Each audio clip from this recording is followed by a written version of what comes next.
والعاقبة للمتقين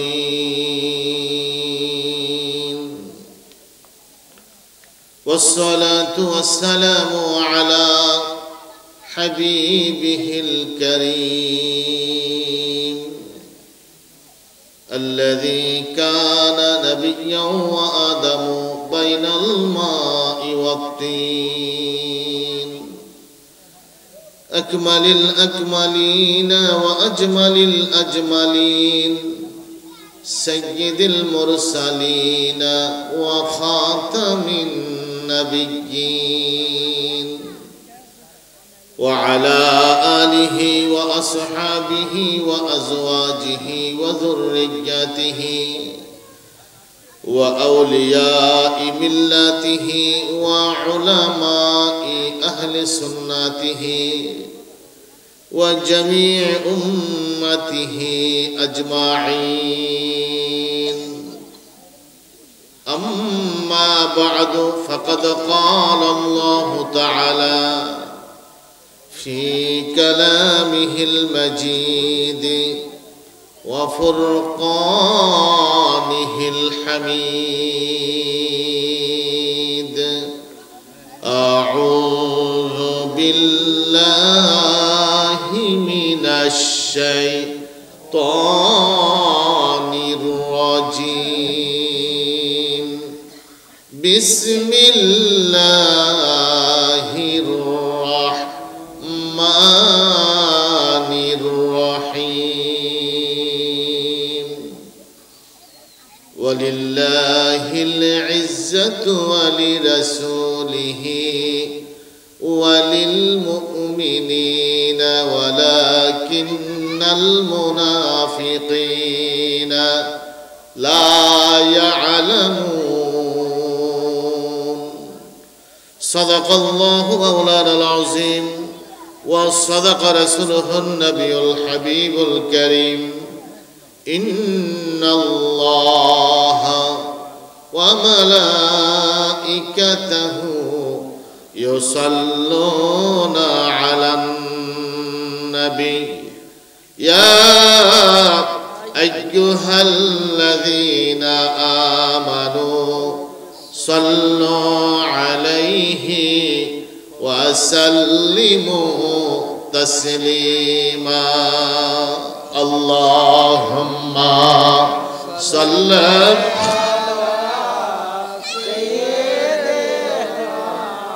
مولانا محمد وعلى آل سيدنا.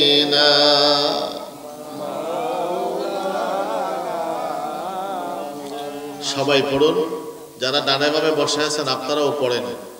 দরুদ শরীফ পড়লে গুনাহ মাফ হয়, দরুদ শরীফ পড়লে আল্লাহর রহমত বর্ষিত হয়। সুতরাং জীবনে যত ইবাদত করেছেন তা কবুল হয়েছে কি হয় নাই তার কোনো গ্যারান্টি আপনাদের কাছে নাই, কিন্তু নিঃসন্দেহে জীবনে যত দরুদ শরীফ পড়েছেন অবশ্যই কবুল হয়েছে এবং জীবনে যা পড়বেন অবশ্যই কবুল হবে। সকলে বলুন আলহামদুলিল্লাহ। একটু বড় আওয়াজে সকলে মুহাব্বতে বলুন আল্লাহুম্মা সাল্লি সাইয়্যিদিনা মাওলানা মুহাম্মদ ওয়া আলা আলি সাইয়্যিদিনা।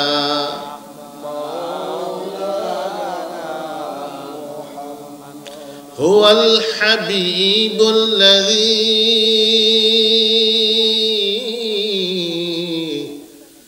ترجى شفاعته لكل هول من الأهوال مقتحم. اللهم صل سيدنا مولانا محمد وعلى آل سيدنا.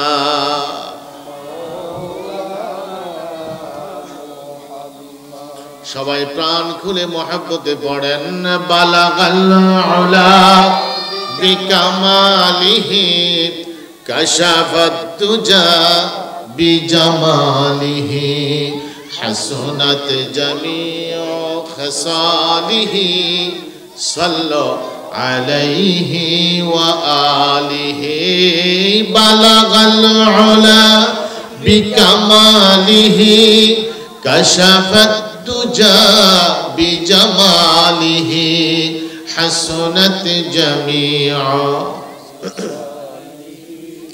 সাল্লু আলাইহি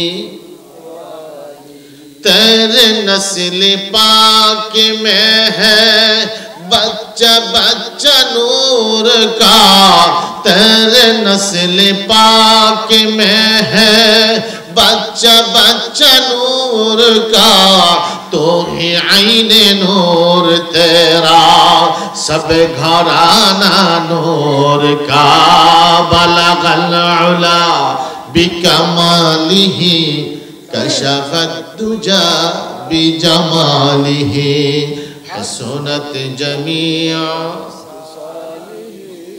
सल्लु अलैहि अल्लाहुम्मा सल्लि व सल्लिम व बारिक अलैहि।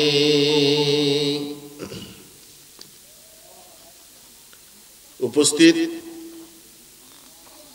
ঐতিহ্যবাহী গাইতলা পূর্বপাড়া পাণ্ডব সরকার বাড়ি যুবকদের উদ্যোগে কবরবাসীদের স্মরণে আয়োজিত আজকের এই তৃতীয় বার্ষিক সুন্নি মহাসম্মেলনের সম্মানিত সভাপতি জনাব আলহাজ মোহাম্মদ আবুল বাশার সরকার, সহসভাপতি বাইতুল মামুর জামে মসজিদের সম্মানিত খতিব হযরত মাওলানা হাফেজ আব্দুল আজিজ সাহেব, আজকের মাহফিলের প্রধান অতিথি বিশিষ্ট ব্যবসায়ী ও সমাজসেবক জনাব সৈয়দ রকিবুল হক ইকবাল সাহেব, আজকের মাহফিলের প্রধান আকর্ষণ যিনি আমার আগে অত্যন্ত চমৎকার আলোচনা আপনাদের মাঝে রেখে গেলেন, সুমধুর কণ্ঠের অধিকারী হযরত মাওলানা হাফেজ মোহাম্মদ মাহতাবউদ্দিন ইব্রাহিম, বিশেষ আলোচক শান্তিপুর কেন্দ্রীয় জামে মসজিদের সম্মানিত খতিব উদীয়মান তরুণ বক্তা হযরত মাওলানা কারি মেহেদি হাসান নেমতাবাদী, আজকের মাহফিলের বিশেষ অতিথিবৃন্দ, বিশেষ করে জনাব জহিরুল হক সাহেব, কে এম সাইদুর রহমান আলম সাহেব এবং হযরত জনাব মোহাম্মদ সফিউল্লাহ সরকার সাহেব সহ সম্মানিত উলামায়ে কিরাম, সম্মানিত মুরব্বিয়ান, আমার যুবক ভাইরা, স্কুল কলেজ মাদ্রাসা ইউনিভার্সিটির আমার অত্যন্ত প্রিয় ছাত্র ভাইরা, ছোট ছোট কচিকাচা সোনামণিরা, পর্দার আড়ালে মা ও বোনেরা, সবাইকে আমি আবারও সালাম জানাই। আসসালামু আলাইকুম ওয়া রাহমাতুল্লাহি ওয়া বারাকাতুহু। প্রথমেই মহান আল্লাহ সুবহানাহু ওয়া তাআলার দরবারে অসংখ্য অগণিত শুকরিয়া জ্ঞাপন করছি, যেই মহান মালিক আমাদেরকে অত্যন্ত দয়া করে, মায়া করে, মেহেরবানি করে, দুনিয়ার যাবতীয় ঝক্কি ঝামেলা থেকে মুক্ত রেখে একটি জান্নাতের বাগানে তথা ঈমানি, নূরানি, ইরফানি একটি মুবারক মাহফিলে বসার সুযোগ দিয়েছেন তার দরবারে। আসুন সকলেই হৃদয়ের গভীর থেকে তার দরবারে শুকরিয়া আদায় করি। জবান খুলে বড় আওয়াজে বলুন আলহামদুলিল্লাহ। সবাই একসাথে বলুন আলহামদুলিল্লাহ। প্রাণের ভাইয়েরা, আমরা এমন একটি মুবারক মাসে একত্রিত হয়েছি, আপনারা জানেন এই মাস হলো শাবান। এই মাসের নাম কি? শাবান।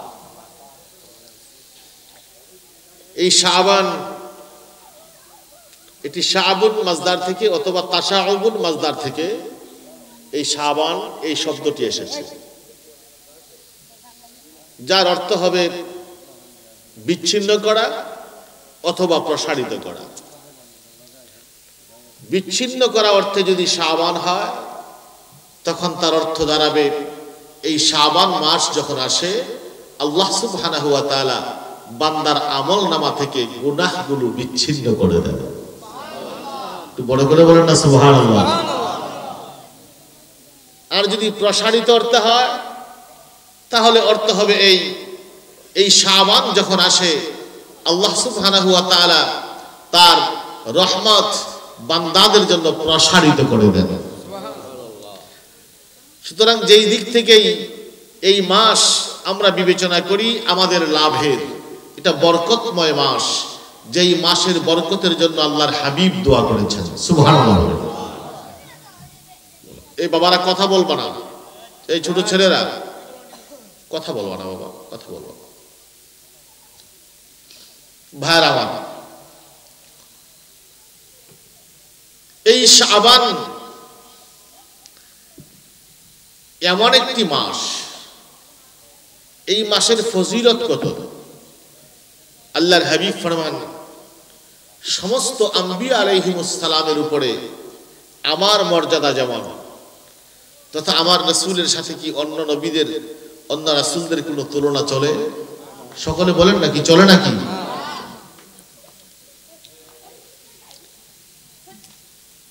আল্লাহর হাবিবের সাথে অন্য রাসূলদের কোনো তুলনা চলে না। অন্য নবীরা ছিলেন নবী, আর আপনার নবী আমার নবী তিনি হলেন নবিউল আম্বিয়া, সমস্ত নবীদের নবী। সুবহানাল্লাহ। তিনি কেমন? তিনি একমাত্র।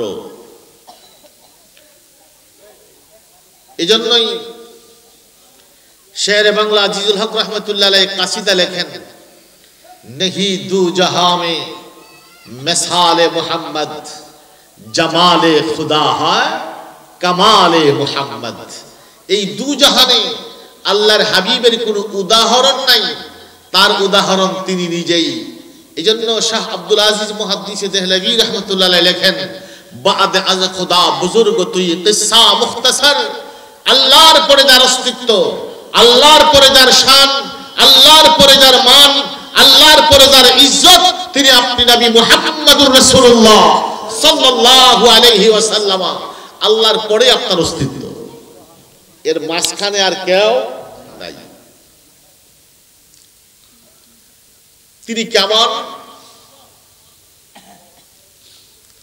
আল্লাহ সুবহানাহু ওয়া তাআলা রূহের জগতে সমস্ত নবীদেরকে নিয়ে একটা মিটিং করলেন।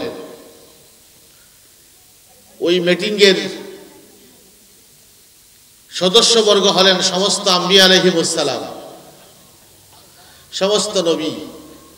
কোরআনে কারীমে সূরা আল ইমরানের মধ্যে আয়াতে কারীমা এসেছে, ইজ আখাযাল্লাহু মিসাকান নাবিয়্যিন লামা আতাইতুকুম মিন কিতাবিন ওয়া হিকমাহ। আল্লাহ বলেন, হাবিব স্মরণ করেন ওই সময়ের কথা। কোন সময়? ইজ আখাযাল্লাহু মিসাকান নাবিয়্যিন, যখন আল্লাহ সমস্ত নবীদের কাছ থেকে অঙ্গীকার গ্রহণ করেছিল। অঙ্গীকার কে গ্রহণ করেছে? আল্লাহ। কথা বলেন না কে? আল্লাহ। বলছেন আল্লাহ নিজেই কোরআনে কারীমে। আবার ইজ দিয়ে শুরু করেছেন। তাফসীরের কিতাবগুলোতে এসেছে যেখানে ইজ এই অব্যয়টি রয়েছে, তার আগে উজকুর একটি ফেল মাহজুব রয়েছে। উজকুর অর্থ হলো স্মরণ করুন। আচ্ছা বলেন তো, আজকের মাহফিলে আমাদের স্মৃতি আছে। আমি দেখছি আপনারা এখানে বসে আছেন, আমি তো অনেককেই চিনি। এই মাহফিল নিয়ে যদি ৩-৪ বছর পরে কখনো কথা হয়, আর যদি আমি বলি ওই যে মনে করেন না পাণ্ডব সরকার বাড়ির ওই মাহফিলে, ওই যে, তো বুঝা গেল কি ওই মাহফিলে আপনিও ছিলেন, আমিও ছিলাম। এটা আপনার স্মৃতিতে থাকার কথা। নতুবা আপনার লোকে দেখা নাই, সাক্ষাৎ নাই, আপনি মাহফিলের কথা জানেনই না। আমি যদি হঠাৎ করে বলি মনে করেন না ওই যে, আপনি কিছু বলতে পারবেন? থাকতে হবে। শানে রিসালাত কি? আদম আলাইহিস সালাতু ওয়াস সালামকে আল্লাহ বানান নাই, ফেরেশতাদের সাথে আল্লাহ পরামর্শ করছেন, ইয ক্বালা রাব্বুকা লিল মালাইকাতি ইন্নী জাইলুন ফিল আরদি খলিফা। ইয ক্বালা, আল্লাহ যখন বললেন ফেরেশতাদেরকে, তখনও আল্লাহ আদমকে বানান নাই। এখানে আল্লাহ ইজ বলেছেন। হাবিব স্মরণ করেন ওই সময়ের কথা যখন আল্লাহ ফেরেশতাদের বলেছিলেন। তাহলে বোঝা গেল ফেরেশতাদের সাথে আমার আল্লাহ যখন পরামর্শ করে, এটাও আমার নবী জানে। বড় করে বলেন সুবহানাল্লাহ। এই কোটা বন্ধ করে দেন বাবা, এই কোটা বন্ধ করে দেন। যখন সমস্ত রূহ তৈরি করলেন, আর রূহের মাঝে আমরা যারা সবাই তো হলো জেনারেল, স্পেশাল তো হলেন আম্বিয়া আলাইহিমুস সালাম। কারণ তারা, আমরা যারা ট্রেনিং দেই আর যারা ট্রেনিং করায়, তাদের মধ্যে পার্থক্য আসেনি? আমরা সবাই খলিফাতুল্লাহ, আল্লাহর প্রতিনিধি, কিন্তু আমরা সাধারণ। আর আমাদেরকে ট্রেন আপ করার জন্য, আমাদেরকে প্রশিক্ষণ দেওয়ার জন্য, খেলাফতের দায়িত্ব কিভাবে পালন করব ওটার পদ্ধতি শেখানোর জন্য আদম থেকে আমাদের রাসূল পর্যন্ত যুগে যুগে লক্ষের অধিক পয়গম্বর আল্লাহ পাঠিয়েছেন। এজন্যই কোন নবী পৃথিবীতে ছাত্র হয়ে আসেন নাই, সমস্ত নবীদেরকে আমার আল্লাহ পৃথিবীতে শিক্ষক হিসেবে পাঠিয়েছেন। কোন নবী কি ছিলেন না? ছাত্র ছিলেন না, সব নবী ছিলেন শিক্ষক। তাদের যুগে, যেই যুগে যেই নবী এসেছেন, ওই যুগে ওই নবী দামি। যারা যত শিক্ষিত, তাদের চেয়ে ওই যুগের পয়গম্বর যিনি ছিলেন, তিনি তাদের চেয়ে শিক্ষিত ছিলেন। যেমন উদাহরণ দিলে আপনারা বুঝবেন। দাউদ আলাইহিস সালাম যখন পৃথিবীতে এসেছেন, ওই সময়ের শিক্ষিত মানুষ বলতে বুঝাতো যারা লোহা গালায়া অস্ত্র বানাইতে পারতেন। লোহা দিয়ে আমাদের কর্মকাররা যে কাজটা করে আর কি, লোহা গালায় গালায়া অস্ত্র বানায় না, বিভিন্ন এই লোহা দিয়ে বিভিন্ন যন্ত্র তৈরি করে। এই কাজটা যারা পারতেন দাউদ নবীর সময়, তারা ছিলেন খুব দামি মানুষ। বাবারি বাবা, লোহা গালায় অস্ত্র বানায় কেমন? এখন দাউদ আলাইহিস সালাম ওই যুগে আসছেন। দাউদ নবী যদি এই কাজটা না পারেন, সাধারণ মানুষ মনে করবে তিনি কিছু জানে না। আল্লাহ রাব্বুল আলামিন দাউদ আলাইহিস সালাম কেমন শিক্ষা দিয়ে পাঠালেন। দাউদ নবী অস্ত্র বানাতে পারতেন, কিন্তু তাদের মতোই যদি হয় তাহলে তো তারা দাউদ নবীকে মানবেন না, সারেন্ডার করবেন না, শিক্ষক মানবেন না।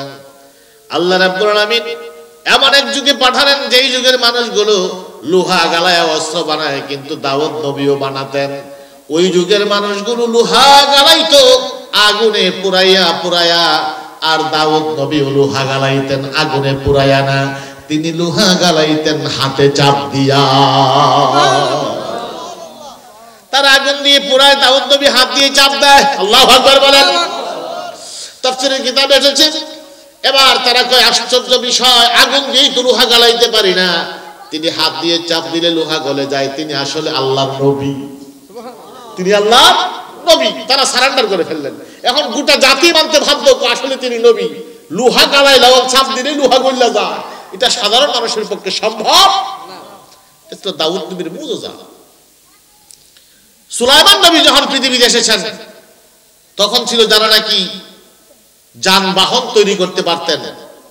এই বাহন তৈরি করার কারিগর যারা ছিলেন, তারা সাংঘাতিক দামি মানুষ, খুব শিক্ষিত মানুষ, ইজ্জতওয়ালা মানুষ। আল্লাহ রাব্বুল আলামিন সুলাইমান নবীরে পাঠাইছেন, তিনি যদি এই কাম না পারে এরা মানবে? তো আল্লাহ করলেন কি, জান্নাত থেকে একটা তাহাতে সুলাইমানি, একটা সিংহাসনই পাঠাইয়া দিলেন। উনার সভাসদ যারা, সবাইরে ওই সিংহাসনে বসাইয়া সুলাইমান নবী ইশারা দিত, আর সিংহাসনটা এমনিতেই আকাশে উড়ে যেত। এটা ইঞ্জিন লাগতো না, তেল লাগতো না, ড্রাইভার লাগতো না, কিচ্ছু লাগতো না। একদিনে গোটা পৃথিবীটা ঘুরে চলে আসতো। এরা কয় ড্রাইভারই ধরে রাখতে পারে না, এরপরে আবার তেল লাগে, কত কিছু লাগে, কত যন্ত্রফন্ত্র লাগে। আর এটা কিনে সিংহাসন, এটা আকাশ দিয়ে উড়ে বেড়ায়। আপনি আমরার মতন না, আপনি আসলে নবী। মুসা আলাইহিস সালাম যখন পৃথিবীতে আসলেন, তখন ছিল জাদুঘরের যুগ। জাদুবিদ্যা যারা জানতেন তারা সাংঘাতিক শিক্ষিত। বাবারে বাবা, জাদুবিদ্যা জানে। আল্লাহ যখন মুসা নবীরে পাঠাইছেন, মুসা আলাইহিস সালামকে কয় যে তাও তুমি যাও, ফেরাউনকে দাওয়াত দাও। ফেরাউন তো কঠিন মানুষ, অত্যাচারী লোক। এই জাদুকরদের মোকাবেলায় মুসা আলাইহিস সালাম দাওয়াত দিতে যাবেন, তিনি দোয়া করলেন রব্বি ইশরাহ লি সাদরি ওয়া ইয়াসসির লি আমরি, আল্লাহ তুমি আমার সিনা প্রশস্ত করে দাও, আমার যে দায়িত্ব দিয়েছো এটা সহজ করে দাও। মুসা আলাইহিস সালাম গেছে ফেরাউনের কাছে। ফেরাউন মনে করছে মুসা নবী দাবি করলো, এ তো আসলে জাদুকর মনে হয়। তিনি সমাজের বড় বড় জাদুকর যারা ছিলেন সবাইকে ডাইকে আনলেন, আর এইগুলো আইসা তারা বড় বড় জাদু দিয়ে বড় বড় সাপ বানাই দিতে শুরু করে দিল, খেজুর গাছের মতো মোটা মোটা সাপ। মুসা নবী তো জীবনেও দেখে না এত মোটা সাপ। মুসা আলাইহিস সালাম আল্লাহ এসব কি আবার সামনে? আল্লাহ কিন্তু চিন্তা করিস না, তোর হাতে যে 10 হাত লাঠিটা এটা শুধু জমিনে রেখে দে। হযরত মুসা কালিমুল্লাহ যখন জমিনে লাঠি রাখলেন, আল্লাহ রাব্বুল আলামিন এই লাঠিরে বিশাল আকৃতির সাপ বানায়া দিলেন। কোরআনে কারীমে এটা লম্বা ঘটনা আছে। হুজুররা এই মুসা নবীর এই কথা ওয়াজ করলো 2 ঘন্টা করতে পারে। আমি শুধু বোঝানোর জন্য একটু ইঙ্গিত দিচ্ছি। এখন তাফসীরে এসেছে মুসা নবীর যে লাঠিটা জমিনে রাখলো, এটা সাপটা কত বড় হয়েছিল? এটা লম্বা হয়েছিল 3.5 মাইল। কয় মাইল? বিশ্বাস হইতেছে না? নবীর মুজিজা তো 3.5 মাইল লম্বা। তাফসীরে সাবিত এসেছে তার নিচের ঠুটার উপরের ঠুটের ফাঁকাটা ছিল 60 গজ। কয় গজ? 60 গজ। এই একটা ফাঁকা করলে মুখটা ফাঁক করে না, এটা 60 গজ। ভিতরে জায়গা হলো 3.5 মাইল। এই যে ফেরাউনের জাদুকর যেগুলি আসছে, এটা যে সব বানাইছে, একটা শ্বাস ফালাইছে আর একটা টান দিছে, যা আসিল মাঠে ক্লিয়ার হইয়া সব মুসার সাপের পেটের ভিতরে চলে গেছে। একটাও নাই, একবার সব পুইসা যা আসিল পরিষ্কার, কিচ্ছু নাই। ফেরাউনের জাদুকররা তারা ভাবলেন তিনিও যদি জাদুকর হয়ে থাকেন এগুলো কিছুক্ষণ পরেই বমি করে দেবেন। কারণ একটা সূত্র ছিল জাদুকরদের তৈরি করা কোনো জন্তু যখন অন্য কারো তৈরি করা জন্তু গিলে খেত, এটাকে নির্দিষ্ট সময় পরে বের করে দিতে হতো, হজম হতো না। এটা ছিল জাদুকরদের সূত্র। কোনো জাদুকরের বানানো জাদুর কোনো জন্তুকে অন্য জাদুকরের বানানো জন্তু হজম করতে পারতো না, নির্দিষ্ট সময় পরে বেরিয়ে যেত। হযরত মুসা কালিমুল্লাহ লাঠি মুবারক যখন জমিনে রাখলেন, আল্লাহ সাপ বানালেন। ফেরাউন তার জীবনে এত বড় সাপ দেখে নাই। যখন ফেরাউনের দিকে হা করে সামনের দিকে বাড়লেন, ফেরাউন একটা দৌড় দিল, বাড়ির দিকে দৌড়। তাফসীরের কিতাবে এসেছে ফেরাউনের পেটের ভিতরে যা ছিল সব পানি হয়ে গেছে। কি হয়ে গেছে? পানি হলে কি হয়? ডায়রিয়া হয় না? ফেরাউন সকালে খাইতো 4টা খাসি, বিকালে খাইতো 4টা খাসি। ডেলি খাসি লাগতো কয়টা? 8টা। তো যারা গোশত বেশি খায় এর কি পায়খানা টাইট থাকে না নরম থাকে? টাইট। তো ফেরাউন 3-4 দিন পর পরে একবার ওয়াশরুম হইতো তার। এই ছিল ফেরাউনের অবস্থা। এই অবস্থা ছিল, কিন্তু এই সাপ যখন তার দিকে খালি রূপ লইছে, পেটের ভিতরে যা ছিল টাইট আর নাই, সব লুজ, সব লুজ। তাফসীরে আসছে সে যে হাঁটতেছে আর ছাড়তেছে, হাঁটতেছে আর ছাড়তেছে, এইভাবে ছাড়তে ছাড়তে ছাড়ছে 400 বার। কয়বার? 400 বার। ফেরাউন 400 বার পায়খানা করছে। নবীর দুশমন, আল্লাহর দুশমন। যাই হোক, দৌড় করে খাইলো। আল্লাহ কয়, এই মুসা, আমি তো হেরে এইভাবে সাপ দিয়ে মারবো না, আমি তো মারবো আরো পরে। তারে আল্লাহ কিভাবে মারবেন তার পরিকল্পনা আল্লাহর কাছে আছে না নাই? এখন মারা যাবে না, তারে মারবো তো আরো পরে। সাপটা তুমি রেজের মধ্যে ধরে ফেলো। মুসা আলাইহিস সালাম ধরছে, যেই ধরছে সাপ আবার আগের মতো 10 হাতের লাঠি হয়ে গেছে। তখন ওই যে জাদুকর গুলো অপেক্ষা করতেছিল কতক্ষণ পরে ফ্যাট থেকে বাইরে হইব, এটা তোর বাইরে হয় নাই। যদিও ফেরাউন মুসাকে মানতে নারাজ, কিন্তু জাদুকর গুলি ডাক দিয়ে বলে, আল্লাহর নবী মুসা, বুঝতে পেরেছি আপনি জাদুকর না, আপনি আল্লাহর নবী। আমরা জানি কোন জাদুকরের তৈরি করা কোন জন্তু যদি অন্য জাদুকরের তৈরি করা জন্তু খেয়ে ফেলে, নির্দিষ্ট সময় পরে অবশ্যই তা বমি করতে হয়, বেরিয়ে চলে আসে। কিন্তু আপনার এই লাঠি জমিনে রাখলেন, সাপ হলো, ঘন্টা গেল, দিন গেল, সপ্তাহ যাচ্ছে, একটাও তো বের হয় নাই, একটাও বের হয় নাই, অস্তিত্বই নাই, কোথায় চলে গেল? আমরা বিশ্বাস করছি আপনি আসলে কোনো জাদুকর নন, নিশ্চয়ই আপনি খোদার পয়গম্বর। আমাদের পড়িয়ে দেন লা ইলাহা ইল্লাল্লাহু মুসা কালিমুল্লাহ। সমস্ত জাদুকর মুসা নবীর কাছে সারান্ডার। ঈসা আলাইহিস সালামের যুগ ছিল ডাক্তারের যুগ। চিকিৎসা বিজ্ঞান যারা জানতো, চিকিৎসাবিদ্যা পারদর্শী, এরা খুব শিক্ষিত মানুষ।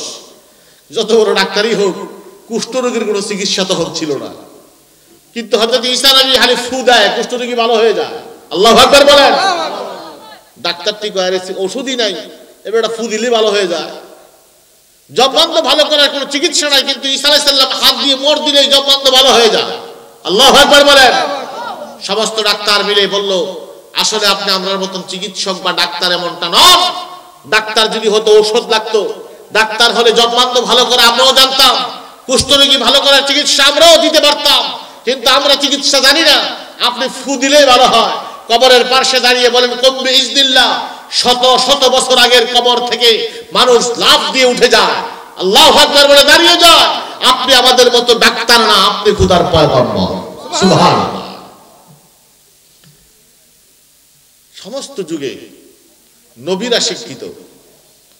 আমাদের নবী যখন আসলেন তখন ছিল সাহিত্যের যুগ। কিসের যুগ? সাহিত্য। ইমরুল কায়েস বুঝেন না? উকাজে মেলা বসতো, যারা ইতিহাস পড়েছেন জানেন। উকাজে মেলা বসতো, মেলার মধ্যে সাহিত্যের প্রতিযোগিতা হতো, কবিতা লেখা হতো, কবিতার প্রতিযোগিতা হতো, সাহিত্যের চর্চা। ইমরুল কায়েসের মতো বিশ্ববিখ্যাত আরবি কবি, তাদের যারা নাকি সাহিত্য জানতো, তারা সাংঘাতিক দামি মানুষ। আল্লাহ রাব্বুল আলামিন সাহিত্যিকদের মোকাবেলায় আল্লাহর হাবিবরে দিয়া দিলেন কোরআনে কারীম। সুবহানাল্লাহ বলেন না? কোরআনে কারীম তো দিলেন, আবার চ্যালেঞ্জ করলেন ওয়াইন কুনতুম ফি রাইবিন মিম্মা নাযালনা আলা আবদানা। আমি আমার পরম বন্ধুর কাছে যেই কিতাব পাঠিয়েছি, তাতে যদি তোমাদের কোনো সংশয় থাকে বা সন্দেহ থাকে, ফাতু বি সূরাতিন মিন মিসলিহি, তার মতো করে একটা সূরা বানিয়ে আনো। ওয়াদউ শুহাদাকুম মিন দুনিল্লাহ, আল্লাহ ছাড়া যদি তোমাদের কোনো পণ্ডিত থাকে তাদেরকে তোমরা ডাকো।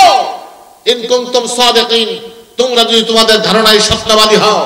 তৎকালীন সময়েও কোরআনে কারীমের সূরা কাউসার খানায়ে কাবায় ঝুলিয়ে দেওয়া হয়েছিল।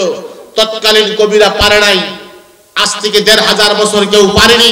অবশ্যই কিয়ামত পর্যন্ত কোরআনের মতো করে একটা সূরা বানানোর ক্ষমতা পৃথিবীর কোনো মানুষ পাবে না, পাবে না, অবশ্যই পাবে না। কথা বলেন ঠিক কিনা?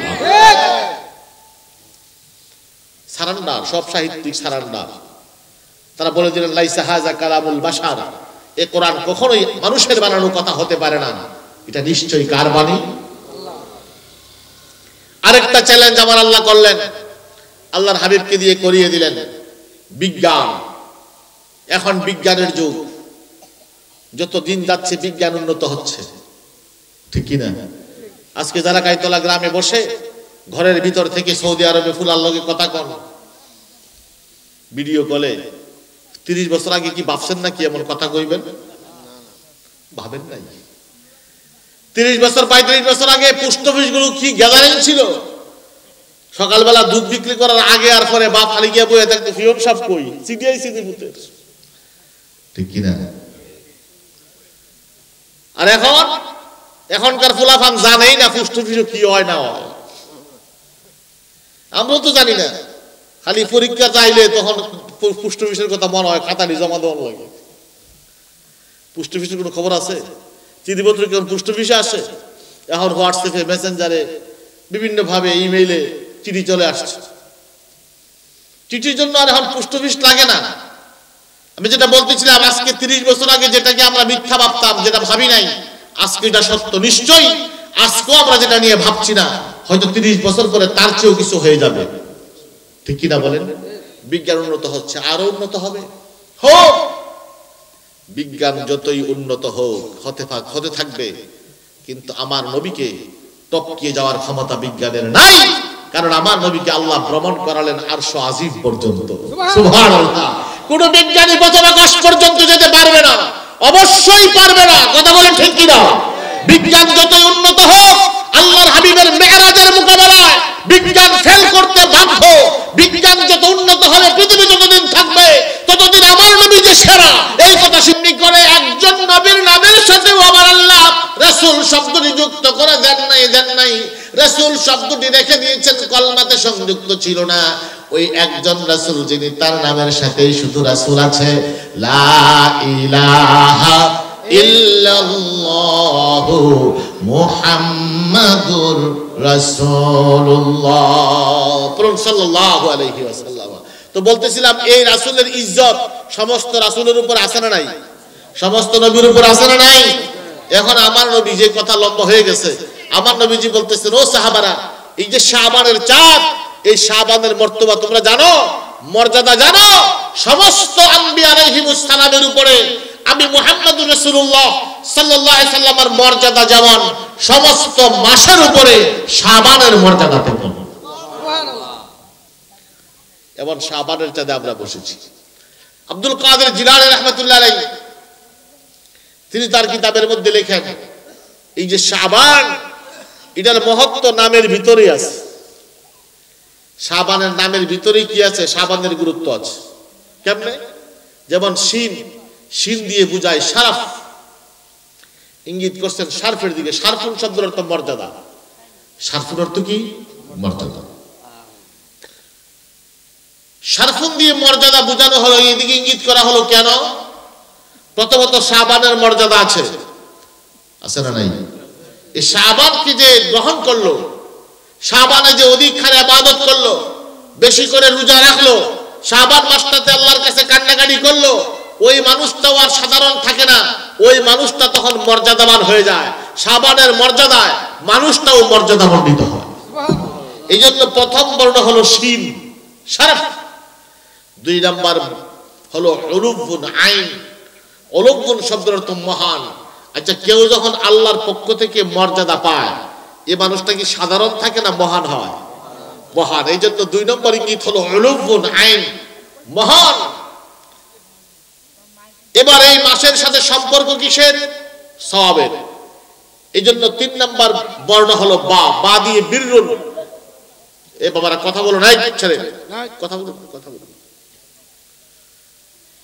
3 নাম্বার বর্ণ হলো বা হলো মানে বীরুন শব্দের অর্থ সওয়াব, কল্যাণকর কাজ, ভালো কাজ। অর্থাৎ এই শাবানের সাথে পুণ্যের সম্পর্ক আছে, শাবানের সাথে সওয়াবের সম্পর্ক আছে। শাবান মাস যখন আসে, একজন মানুষ যখন মহান ব্যক্তি হয়, সে তখন গুনাহ করে না। ওই মানুষটা তখন কি করে? বেশি বেশি সওয়াবের কাজ করে। বায়ের পরে হলো আলিফ।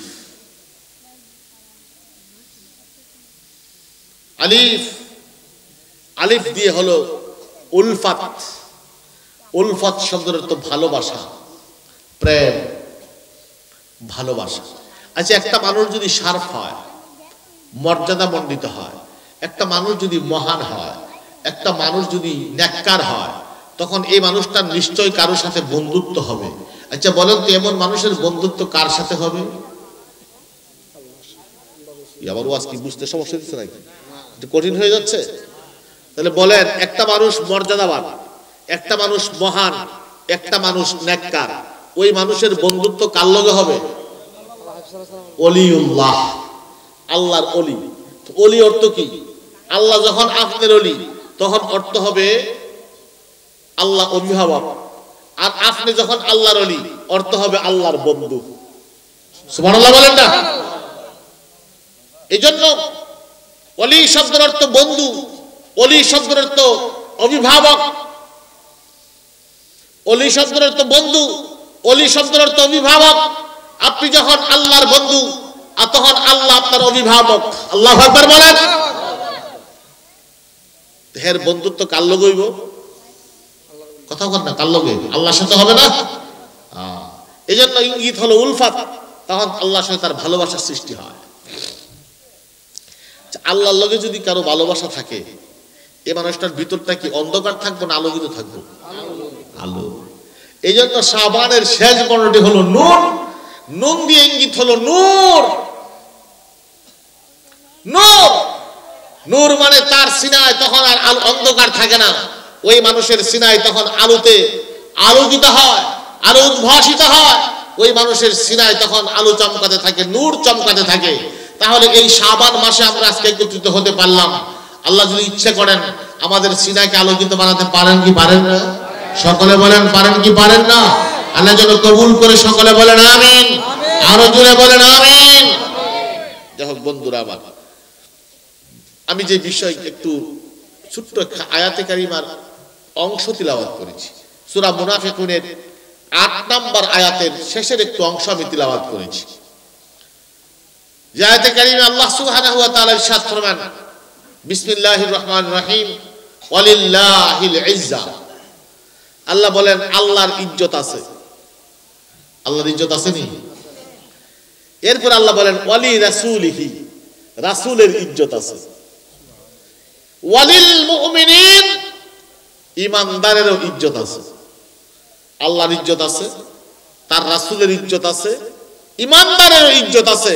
ওয়ালাকিন্নাল মুনাফিকিনা লা ইয়ালামুন, কিন্তু যারা মুনাফিক তারা এটা জানে না। এই যে আল্লাহর ইজ্জত, তার রাসূলের ইজ্জত, ঈমানদারের ইজ্জত, এই ইজ্জত আছে, এই দাবি কার? জুড়ে বলেন কার? এই দাবি আল্লাহ। আল্লাহ ওয়ালিল্লাহিল ইজ্জা, আল্লাহর ইজ্জত আছে, ওয়ালি রাসূলিহি, তার রাসূলের ইজ্জত আছে, ওয়ালিল মুমিনিন, ঈমানদারের ইজ্জত আছে। ওয়ালাকিন্নাল মুনাফিকিনা লা ইয়ালামুন, কিন্তু যারা মুনাফিক তারা এটা জানে না। ভাইরা আমার, মুনাফিকরা যদি জানতো এরা মুনাফিকি করতো না। এখন কে মুনাফিক আর কে মুমিন? বলবেন হুজুর যে নামাজ পড়ে সে মুমিন। এখন নামাজ পড়লে কি মুমিন হওয়া যায়? যদি এমনটা হতো তাহলে পৃথিবীর সব মুনাফিক ঈমানদার হয়ে যেত। নামাজ হলো আলামতে ঈমান, নামাজ হলো ঈমানদারের লক্ষণ, কিন্তু হাকিকতে ঈমান না। কথা বুঝছেন? একটা হলো হাকিকতে ঈমান, আরেকটা হলো আলামতে ঈমান। নামাজ, রোজা, হজ, যাকাত এইগুলো হলো আলামতে ঈমান, কিন্তু হাকিকতে ঈমান হলো লা ইলাহা ইল্লাল্লাহু মুহাম্মাদুর সাল্লাল্লাহু আলাইহি ওয়াসাল্লাম। তাহলে হাকিকতে ঈমান হলো হুকমে মুস্তাফা, হাকিকতে ঈমান হলো তাওহীদের রিসালাত, তাসদীক বিল জানান, মনে প্রাণে আল্লাহকে স্বীকার করা এবং তার রাসূলকে বিশ্বাস করা এবং স্বীকার করা। এটা হলো ঈমানের মূল, হাকিকতে ঈমান। নামাজ, রোজা এগুলো হলো কি? আলামতে ঈমান। কথা কি কঠিন হচ্ছে? বুঝতে সমস্যা নাই তো? একটু ভালো করে বুঝেন, একটু মনোযোগ লাগবে। এখন আসেন, তাহলে এখন ঈমানের সম্পর্ক কি বাহ্যিকতার সাথে নাকি ভিতরে? এটা একটা প্রশ্ন হতে পারে। আমার আল্লাহ অন্য আয়াতে বলছেন, চেয়ারটা খালি আছে, এদিকে বসেন, হুজুর বসেন, আপনি আব্বা ওদিকে আসেন, আসেন, মাশাআল্লাহ। খালি পড়ে তাহলে ভালো লাগে না। অন্য আয়াতে আমার আল্লাহ বলেন, ওয়া মান ইউআযযিম শাআইরাল্লাহ ফাইন্নাহা মিন তাকওয়াল কুলুব। সুবহানাল্লাহ বলেন। আমার আল্লাহ বলেন, ওয়া মান ইউআযযিম শাআইরাল্লাহ, যেই ব্যক্তি আল্লাহর নিদর্শন সমূহকে তাজিম করবে, ওই তাজিমটা হলো অন্তরের তাকওয়া, অন্তরের পরহেজগারি। অন্তরের পরহেজগারি যদি না থাকে, বাহ্যিক পরহেজগারি দিয়ে ঈমানদার হওয়ার কোনো সুযোগ নাই। আমার আল্লাহ বলছেন, ওয়া মান ইউআযযিম শাআইরাল্লাহ, যেই ব্যক্তির অন্তরে নাকি আল্লাহর নিদর্শনের তাজিম থাকবে, তাজিম থাকলে এটা হলো অন্তরের তাকওয়া। আল্লাহর নিদর্শন কি? আল্লাহর তো অনেক নিদর্শন আছে, যেমন দেখুন, একটা হলো বাহ্যিক হিসাব, আর একটা হলো আত্মিক হিসাব। একটা ইজ্জত স্বাভাবিক বিষয়, আর একটা হলো তার মর্যাদার বিষয়। যেমন আমার আল্লাহ বলেন, ইন্নাস সাফা ওয়াল মারওয়াতা মিন শাআইরিল্লাহ। সুবহানাল্লাহ বলেন। উলামায়ে কিরাম সাক্ষী।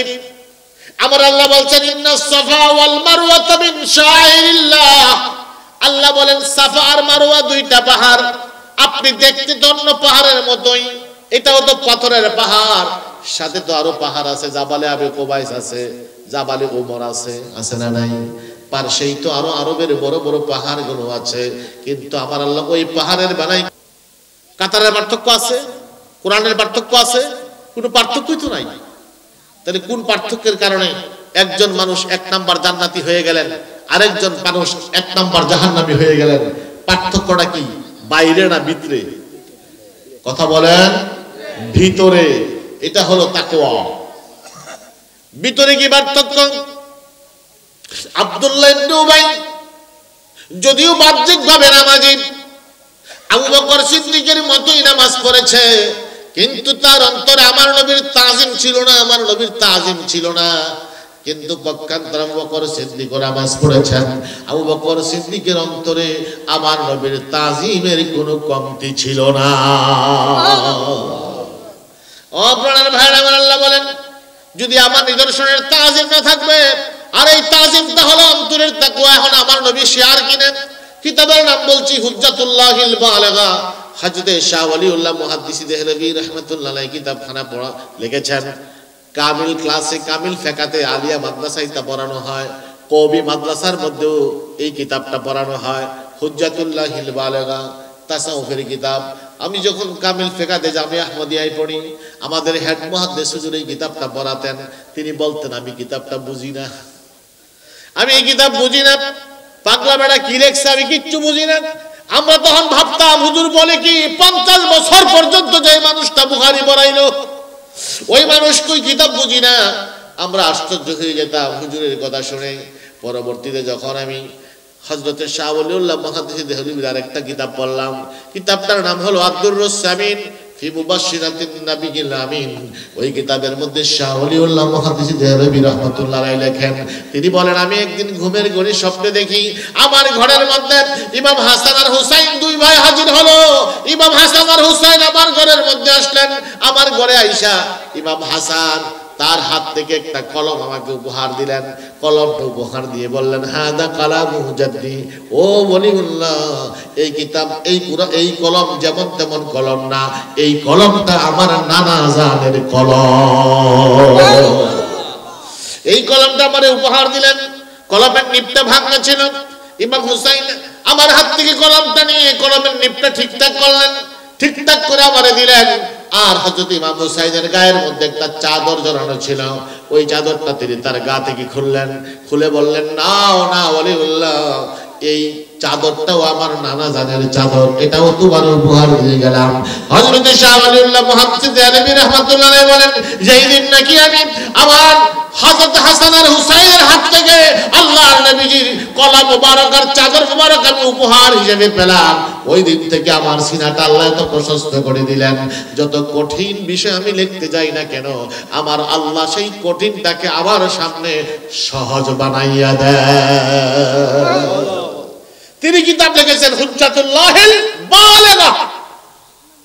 এই কিতাবের মধ্যে তিনি আয়াতে কারিমাকে সামনে এনে তিনি লেখেন আল্লাহর অনেক নিদর্শন, কিন্তু তার মধ্যে বড় নিদর্শন হলো 4খানা। 1 নাম্বার হলো নবিউল্লাহ, আল্লাহর হাবিব হলেন আল্লাহর সবচেয়ে বড় নিদর্শন। 2 নাম্বার হলো বাইতুল্লাহ, খানায়ে কাবা হলো আল্লাহর বড় নিদর্শন। 3 নাম্বার হলো কিতাবুল্লাহ, আল কোরআনুল কারীম, এটা হলো আল্লাহর বড় নিদর্শন। 4 নাম্বার হলো ইবাদাতুল্লাহ তথা নামাজ, এটা হলো আল্লাহর বড় নিদর্শন। তাহলে আল্লাহর হাবিব, বাইতুল্লাহ, কোরআন এবং নামাজ, এই 4টা হলো আল্লাহর বড় নিদর্শন। যদি তার তাজিম না থাকে ঈমান থাকবে না, ঈমান থাকবে না। একটা কথা শুধু বলি, ঈমান কিভাবে থাকবে? আপনি যদি কোরআনে কারীমের একটা অক্ষর যদি আপনি এদিক সেদিক করে ফেলেন, কোরআনের যেই অর্থ রয়েছে তা চেঞ্জ হয়ে যাবে। কি হয়ে যাবে না? হয়ে যাবে। কোরআনের তাজিম যদি আপনার অন্তরে না থাকে, আপনি তো ঈমানদার থাকতে পারবেন না। বাইতুল্লাহ শরীফ, কেউ বলল বাইতুল্লাহ শরীফ তো নামাজের মধ্যে বাইতুল্লাহর দিকে সিজদা দেওয়া কি ফরজ, কিবলামুখী হওয়া কি ফরজ। মাসালা বুঝেন না? কিবলামুখী হওয়া কি ফরজ। একজন কইল আমি পশ্চিম দিকে কিবলার দিকে সিজদা দিয়া লাভ কি? আল্লাহ তো সব দিকে আছে। আল্লাহ কোন দিকে আছে? সব দিকে আছে, এখন দক্ষিণ দিকে সাজা দেওয়া লাগছে, মাসলা বোঝানোর জন্য বলছি আর কি। এখন সে করলো কি, দক্ষিণ দিকে সাজদা দিল আর ফতোয়া দিল আল্লাহ সব দিকে, আল্লাহ সব দিকে আছে কইয়া যে হ্যাঁ সাজদা দিল। অপমানিত হইল কে? কাবা। সে কাবাকে অস্বীকার করলো, কাবাকে হানত করলো, কাবার তাজিম তার অন্তরে ছিল না। সে আল্লাহকে ইজ্জত দেখাইছে কিন্তু কাবাকে অপমান করছে। ফতোয়া কি? ফতোয়া হলো সে কাফের। ফতোয়া কি? কাফের। কারণ সে ইহানত করছে কারে? কাবাকে। কাবার তাজিম নাই। নামাজ, নামাজ পড়া ইবাদত। এখন হ্যাঁ ওযু ছাড়াই বের হলো। কথা কি বুঝতে পারছেন? সাবধান, আমাদের মধ্যে এমন কিছু মুসল্লি আছে জানাজার নামাজের সময় ওযু আছে না এখানে দাঁড়ায় গেছে, লাভ দেয় দাঁড়ায় যাবে। ওযু না থাকলে বইয়া থাকবেন, এই কাম জীবনেও করেন না। নামাজের জন্য ওযু শর্ত। নামাজ হলো আল্লাহর নিদর্শন। ওযু ছাড়া নামাজ পড়া যাবে না। কেউ যদি ওযুবিহীন নামাজে দাঁড়িয়ে যায় আর ওযু ছাড়া নামাজ পড়ে, সাথে সাথে কাফের, তার ঈমান থাকবে না। কারণ সে নামাজকে বেইজ্জতি করেছে, নামাজের তাজিম তার অন্তরে নাই। কারণ নামাজ পড়তে হলে ওযু লাগবে। কি লাগবে? ওযু। খানায়ে কাবাকে আমরা এখান থেকে তাও ইজ্জত করি, করি কি করি না? মুকামি কোথায় গিয়ে আমরা ঠিকই। আচ্ছা বলেন তো, এখান থেকে যদি আপনারা দেখছেন কোন মসজিদের পশ্চিম দিকে জানালা আছে? কারণ নাই। কেন? থুতু যদি ফালায় মাকরু। কোন বাথরুম টয়লেট কি দেখছেন পশ্চিম দিকে পিছ দিয়া, সামনে এভাবে সামনে পিছ দিয়া বসতে কাও? এটা জায়েজ নাই, হাদিসে নিষেধ আছে। তাহলে আপনি কাবা করতে এখানে রে বাবা, কাবা তো হইলো এখান থেকে 5000 কিলোমিটার দূরে। 5000 কিলোমিটার দূরে কাবা, শুধু এই দিকটা এটা। এরপর আমরা এই দিকে সামনে দিয়েও বসি না, পিছন দিয়েও বসি না। কথা বলেন ঠিক কিনা? তাজিম, এটা হলো কাবার তাজিম। আমরা নবীজিকে দাঁড়িয়ে রাসূলকে সালাম দেই। অনেক ভাইরা কয় আমি রাসূলকে সালাম দেই, রাসূল আছে নাকি? আরে বেটা বুঝোসটা কি লইয়া? 5000 কিলোমিটার দূরে কাবা। কাবাকে যদি আমরা বাংলার জমিন থেকে তাজিম করতে পারি, এখান থেকে মদিনার রাসূলকে তাজিম করা যাবে কি যাবে না? এটা স্বাভাবিক লজিক। এখান থেকে তুমি কাবাকে তাজিম করছো, তোমার ঘরের ল্যাট্রিন তো ওইভাবে নাই। এটা তাজিম, কাবার তাজিম, কাবার সম্মান। তুমি পারবা না ইচ্ছা করলেই। তাহলে আল্লাহর হাবিবকে সালাম দিলে, তুমি সালাম দিলা, ওই সালামকে বলা হয় কিয়ামে সুরুরি। সুরুরি অর্থাৎ সম্মান, খুশির থেকে রাসূলকে সালাম দেওয়া, এটা মুস্তাহসান। কি বলেন? মুস্তাহসান, মুস্তাহাব। এবং মুস্তাহাব কাজ যদি কেউ করে, এই তাজিম, এই সম্মান কখনো খারাপ হতে পারে। কষ্ট হচ্ছে আপনাদের? যাই হোক ভাইরা আমার, আমি সময় নেব না, এই তো 40 বেজে গেছে, 12টার মধ্যে ক্লোজ করে দেব। 12টার এদিকে যাবো না ইনশাল্লাহ। তো সুতরাং কথাগুলো একটু কঠিন হয়ে যাচ্ছে কিনা আমি জানি না। আমি এইদিকে আসলে আমি আলোচনা করবো ভাবি নাই, কিন্তু কথা তো বলা যায় না, কোন দিকে কিন্তু উঠে যায়। এলেমের বন্টন তো এখান থেকে হয় না, এলেমের বন্টন হয় মদিনা থেকে। সুবহানাল্লাহ বলবেন না? জ্ঞান দেয় কেডা? বন্টন করে কেডা? মদিনাওয়ালা। ইন্নামা আনা কাসিমুন আল্লাহু ইউতি।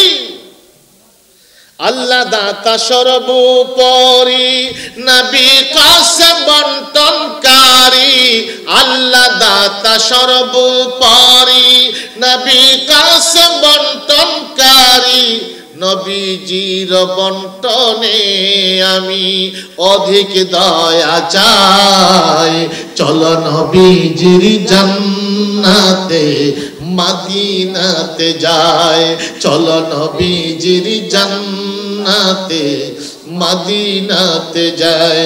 নবীজির গোলামের, মাওলাজির গোলামের কোন চিন্তা নাই। চলো নবীজির জান্নাতে মদিনাতে যায়। চলো নবীজির জান্নাতে হে মদিনা। প্রাণের ভাইরা, আল্লাহর হাবিবের তাজিম, আল্লাহ বলেন যদি এই তাজিম থাকবে তাহলে এটা অন্তরের তাকওয়া। অন্তরের তাকওয়া যদি না থাকে, বাহ্যিক ভাবে তুমি যতই শানদার হও, যতই টুপিওয়ালা হও, যতই দাড়িওয়ালা হও, লাভ নাই, লাভ নাই। এটা হলো মুনাফিকি। কথা বলেন ঠিক কিনা? এইজন্য আল্লাহ মুনাফিকের পরিচয় কোরআনে কারীমের প্রথমে আল্লাহ তুলে ধরেছেন। তিন কিসিমের মানুষের পরিচয় আল্লাহ কোরআনে কারীমে প্রথমে দিয়েছেন। এক নাম্বার ইমানদারের পরিচয় দিয়েছেন, দুই নাম্বার কাফেরের পরিচয় দিয়েছেন, তিন নাম্বার আল্লাহ মুনাফিকের পরিচয় দিয়েছেন। মানুষ যত আছে বাছাই করে গিয়ে দেখেন কোন না কোন দলের ভিতরে পড়বে এই তিনটার ভিতরেই, ঠিক কি না? ওইলে ইমানদার, নাইলে কাফের, নাইলে মুনাফিক। অপরাধের ভাইরা, এই জন্য আল্লাহর হাবিবের দুইটা দিক, একটা হলো মাকামে উবুদিয়াত আর একটা হলো মাকামে মাহবুবিয়াত। মাকামে উবুদিয়াত, আল্লাহর হাবিব তো আল্লাহর বান্দা, এটা আল্লাহর হাবিবের মাকামে উবুদিয়ত। আর একটা হলো মাকামে মাহবুবিয়ত, আল্লাহর হাবিবের, তিনি হলেন আল্লাহর হাবিব, এটা আল্লাহর হাবিবের মাকাম। কথা বলেন ঠিক কিনা? এখন একটা হলো, একদিক থেকে হলো আল্লাহর হাবিবের ফজিলাত, আর একদিক থেকে হলো আল্লাহর হাবিবের মিসলিয়াত। ফজিলত আছে, মিসলিয়ত আছে। এখন আসেন না, আমরা যারা আহলে সুন্নাত ওয়াল জামাত, যারা নাকি সুন্নি, সুন্নিদের আপনারা চিনবেন কিভাবে? সুন্নি কারা বুঝবেন কিভাবে? একটা কথা জেনে রাখেন, সুন্নি বলতে কায়তলার সুন্নি বোঝায় না, সুন্নি বলতে বাংলাদেশের সুন্নি বোঝায় না। আহলে সুন্নাত ওয়াল জামাত এটা আকীদা ভিত্তিক একটা মতাদর্শ, একটা মাসলাক, এবং এই মাসলাক আজকে একদিনের দুই দিনের নয়, এই মাসলাক ১৫০০ বছর ধরে চলছে। সুবহানাল্লাহ। ইমাম আযম আবু হানিফা রাহমাতুল্লাহ আলাইহি সর্বপ্রথম ফিকহ আকবর নামে আকীদার কিতাব রচনা করেছেন। সর্বপ্রথম যে কিতাব রচিত হয় আকীদার উপরে, তার নাম হলো ফিকহ আকবর। এই ফিকহ আকবর লিখেছেন ইমাম আযম আবু হানিফা রাহমাতুল্লাহ আলাইহি। ও প্রাণের ভাইরা, তখন থেকে আহলে সুন্নাত ওয়াল জামাত চলছে। গোটা পৃথিবীতে আহলে সুন্নাত ওয়াল জামাত আছে। আহলে সুন্নাত ওয়াল জামাত হলো একমাত্র নাজাত প্রাপ্ত দল। কথা বলেন ঠিক কিনা? একমাত্র নাজাত প্রাপ্ত দল। ও প্রাণের ভাইরা, ওই আহলে সুন্নাত ওয়াল জামাতের আকীদায় যদি আমরা বিশ্বাস করি, দেখবেন আহলে সুন্নাত ওয়াল জামাত এমন একটা মতাদর্শ, কোনোদিন কোন সাহাবীকে আহলে সুন্নাত ওয়াল জামাত গালি দেয় নাই, গালি দিতে পারে না। কিন্তু অন্যান্য মতাদর্শী যারা দেখবেন, তারা কেউ না কেউ কাউরে না কাউরে গালি দেয়, গালি দেয়। যেমন কেউ না কেউ সাহাবা নিয়ে কথা আছে, কেউ হয়তো সাহাবায়ে কিরামদের গালি দেয়, যেমন শিয়ারা গালি দেয়, গালি দেয়। এমনি করে সাহাবাদের ইজমাকে তুচ্ছ করেছে, যেমন আহলে হাদিস ভাইরা, সাহাবাদের ইজমা রয়েছে 20 টাকার তারাবি, তারা পরে 8 রাকাত। অথচ গোটা পৃথিবীর কোন আলেম এই বিষয়ে কথা বলার সাহস পায় নাই। ইমাম আযম আবু হানিফা সহ সমস্ত মাযহাব 20 টাকার তারাবির কথাই বলেছেন, কারণ এটা সাহাবায়ে কিরামের ইজমা। সাহাবায়ে কিরামের ইজমার উপরে কথা বলার ক্ষমতা কোন মানুষের নাই। ইজমায়ে উম্মত নকাট্য। কিন্তু আজকে কথা বলছে কিনা? 8 টাকার তারাবির কথা বলতেছে, বলতেছে। একদিক থেকে চিন্তা করলে দেখেন, সাহাবাদের কথা তারা বলছে। আরেক দল সাহাবাদেরকে মিয়ারে হক মানে না, সত্যের মাপকাঠি মানে না। মিয়ারে হক যদি সাহাবাদেরকে আপনি না মানেন, তাহলে সাহাবাদের আমলটা হলো কোরআন হাদিসের ব্যাখ্যা। সাহাবাদের আমল এটা কোরআন হাদিসের কি ব্যাখ্যা। তো সুতরাং সাহাবারা যদি মিয়ারে হক না হয়, তাহলে কোরআন শরীফ আপনি রাসূলের কাছ থেকে তো পান নাই। কোরআন তো একত্রিত করেছে হযরত উমর, এটাকে পাণ্ডুলিপি করে আমাদের মাঝে যে মাসহাফ করে পাঠিয়েছেন, এটা পাঠিয়েছেন হযরত উসমান, জের জবর নকতা দিয়েছেন হযরত আলী। আপনি যদি সাহাবাদেরকে মিয়ার না মানেন, সত্যের মাপকাঠি না মানেন, কোরআন ভুল হয়ে যায়। ঠিক কি না বলেন? কোরআন কি কোরআন থাকে? আপনি বলেন সাহাবারা সত্যের মাপকাঠি নন, আরেকজন বলবে সত্যের মাপকাঠি না হলে কোরআনও সমস্যা থাকতে পারে। কোরআন তো ডাইরেক্ট আল্লাহ আমাদের কাছে দিয়েছে না। এই যে বই আকারে, কিতাব আকারে যে কোরআন আপনার ঘরের মধ্যে আছে, এটা তো আল্লাহ ডাইরেক্ট জিবরাইল আপনার কাছে পাঠায় নাই। এটা পাঠাইছে রাসূলের কাছে, পাঠাইছে বারবার। আল্লাহ রাসূল সাহাবাদেরকে বলতেন সংরক্ষণ করো। এগুলো সংরক্ষণ করার পরে এরপরে নাজিল হয়েছে আবার 10 ভাষায়। কয় ভাষায়? 10টা আঞ্চলিক ভাষায় কোরআন নাজিল হয়েছে। 10 ভাষায় নাজিল হলো। আমাদের দেশের ভাষা কি এক ধরনের? নোয়াখালীর ভাষা এক ধরনের, সিলেটের ভাষা আরেক ধরনের, বরিশালের আরেক ধরনের, উত্তরবঙ্গে আরেক ধরনের, অথবা ব্রাহ্মণবাড়িয়ার এক ধরনের। কি আঞ্চলিক ভাষার মধ্যে পার্থক্য আছে না? সিলেটের ভাষা শুনলেই বোঝা যায় সিলেটটা। আরেকজনকে দেখে কয় নোয়াখালী, বরিশাল। আমরা ব্রাহ্মণবাড়িয়া আমরা কথা কইতেছি, হঠাৎ করে মনে করেন হাইছি না আয়া বসছে আর কি পায় না। মনের অজান্ত হলো খ এটা হ হয়ে যায়। ঠিক কিনা বলেন? আমাদের ব্রাহ্মণবাড়িয়ার মুদ্রার দোষ। এই কয় আধা ঘন্টা কথা কইলে বুঝালায় কয় এই ক্ষয় একবার হয়ে গেলে গাই বুঝালা বাড়ির ব্রাহ্মণবাড়িয়া। আঞ্চলিকতা। কোরআন শরীফ নাযিল হয়েছে প্রথম 10টা ভাষায়, আঞ্চলিক ভাষায়। উমরের সময়ে যখন গোটা পৃথিবীতে ইসলাম সরে গেল, আঞ্চলিক ভাষায় কোরআন, এখন তো দেখা গেছে সেনাবাহিনীর মধ্যে সব এলাকার সদস্য ঢুকে গেছে, সিরিয়ারও ঢুকছে, আবার ইরাকেরও ঢুকছে, পারস্যেরও ঢুকছে, বিভিন্ন হান থেকে ঢুকছে। এই যে ঢুকে গেছে, এখন দেখা গেছে এক এলাকার আঞ্চলিক ভাষায় কোরআন তেলাওয়াত হচ্ছে, আরেক দেশের তারা কয় ভুল হইছে। কি হইছে? ভুল লাগছে নি পেস।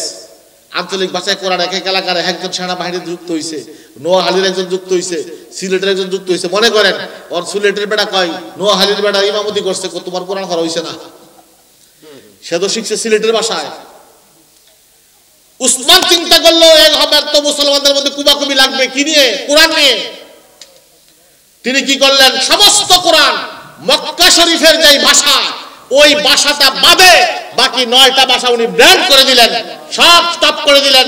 আর কোনো ভাষা থাকবে না, শুধু থাকবে মক্কার ভাষায়, যে ভাষায় আমরা এখন কোরআন পেয়েছি। এই কোরআন শরীফ আপনাকে পুস্তক আকারে, এই সময় কপ চাটা দিয়ে ডিস্টার্ব করেন না, এই যে কোরআন শরীফ মাসহাব আকারে আমাদের মধ্যে উমরই উদ্যোগটা গ্রহণ করেছিলেন, হযরত উসমান সেটাকে পুস্তক আকারে আমাদের কাছ পর্যন্ত এখন পর্যন্ত পৌঁছেছেন। আপনি যদি হযরত উমর উসমানকে সত্যের মাপকাঠি না মানেন, তাহলে কোরআনের মধ্যে ঝামেলা হতে পারে কি পারে না? হযরত উমর উসমান এটাকে মাসহাব আকারে করলেন। এবং এখনো যদি আপনারা কেউ মক্কা শরীফে যান, মক্কা মিউজিয়াম যাবেন, গিয়ে দেখবেন ওখানে নোক্তা ছাড়া, নোক্তা নোক্তা জের জবর না নোক্তা, এই যে বার নিচে নোক্তা, তার উপর নোক্তা আছে না, এই নোক্তাবিহীন কোরআন এখনো ওই মিউজিয়ামে আছে।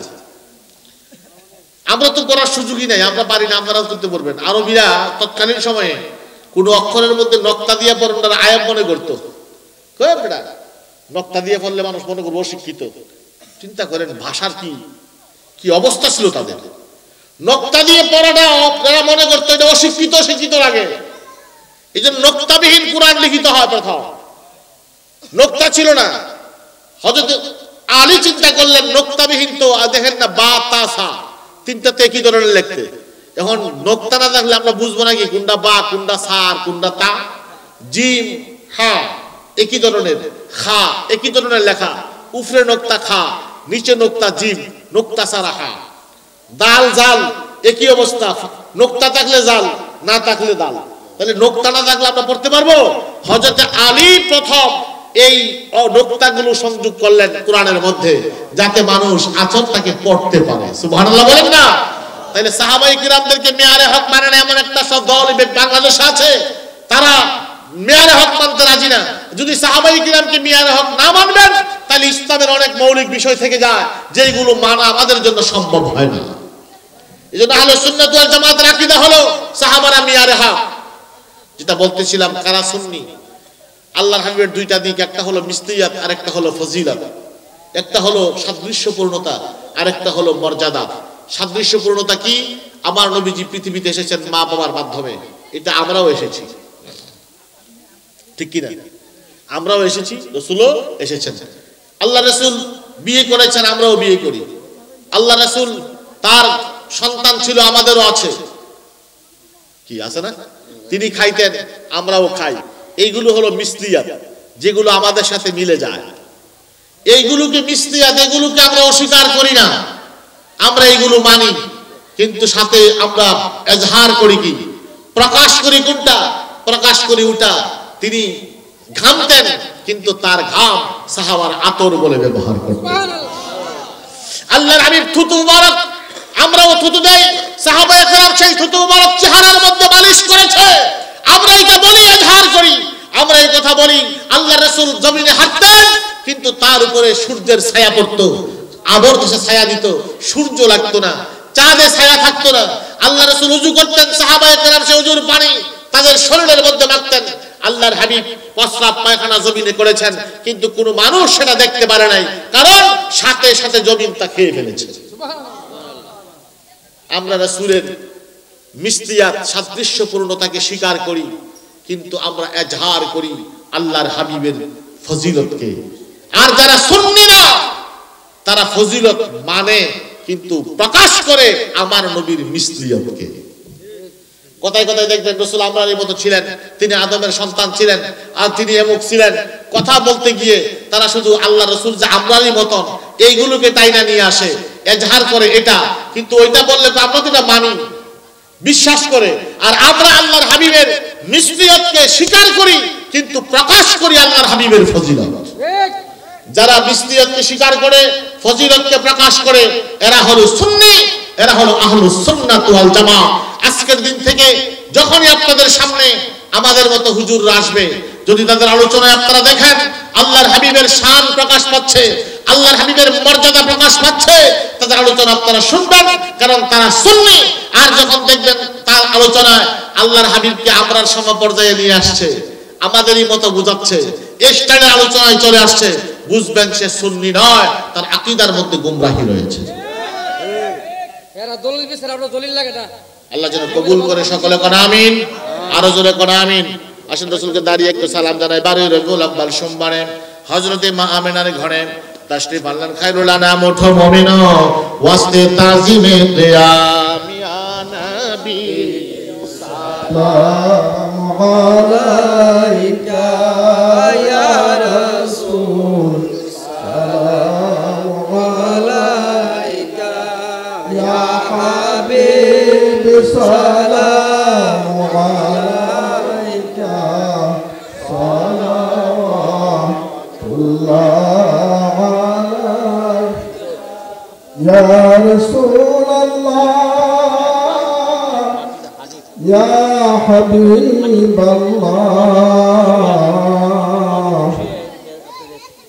আরশে সে জিয়াদা মর্তবা ওয়ালা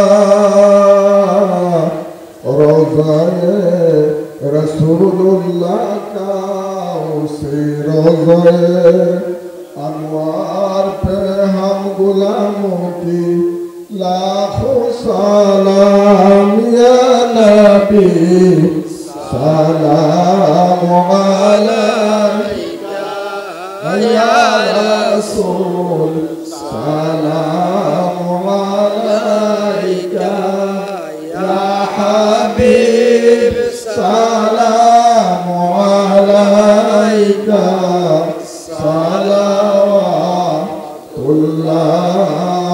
अलैका। मालिक ने चारी मखलूक से पहले अपने हबीब का नूर बनाया, उसी नूरे मोहम्मदी पे हम गुलामों की लाखों सलाम या नबी सलाम अलैका या रसूल सलाम अलैका या हबीब सलाम अलैका सलावतुल्लाह अलैका। रब्बि सल्लि अला रसूलिल्लाह मरहबा मरहबा या रसूलल्लाह बजाहे मेरे दुरूद सलाम बरगुज़ीदा नबी पर अपने मुदाम हजारों दुरूद हजारों। বলেন আমরা কি বিরিয়ানি লেগে আইছি? আইছি আল্লাহকে খুশি করার জন্য। তো আল্লাহকে খুশি করলে বিরিয়ানি এমনি পাওয়া যায়, এটা ডিস্টার্ব হয়। যদি মনে করেন আপনারা পরে নিবেন তাহলে সমস্যা নাই, আপনারা পরে তাবারকটা নিয়ে যাবেন। আর যদি পরে বিশৃঙ্খলা হয় মনে করেন তাহলে আমি একটু জিকির করি, ফাঁকে তাবারকটা দিয়ে আলাম। কোনটা করতে চান? পরে ঠিক আছে, মাশাআল্লাহ। যাই হোক, আমরা ইনশাআল্লাহ দোয়া করব। এখানে আমাদের সভাপতি সাহেব অসুস্থ আছেন, দোয়া চেয়েছেন। বিশেষ করে আমাদের প্রধান অতিথি এই যে বিশিষ্ট ব্যবসায়ী সমাজসেবক সৈয়দ রকিবুল হক ইকবাল সাহেব, ওনার জন্য আমাদের দোয়া করা উচিত, ওনার জন্য দোয়া করব। এছাড়া অনেকেই দোয়া, বিশেষ করে যে কামরুল সরকার সাহেব, ওনার করে বসেছিলাম, উনি বোধহয় এই ফ্যামিলির বা এই এলাকার এই পরিবারের একজন মানে দায়িত্বশীল ব্যক্তি ছিলেন, দুনিয়াতে নাই। বিশেষ করে ওনার জন্য দোয়া করতে হবে, আল্লাহ যেন ওনাকে জান্নাত নসিব করে, সকলে কোন আমিন। এছাড়া আরো অনেকেই দোয়া চেয়েছেন।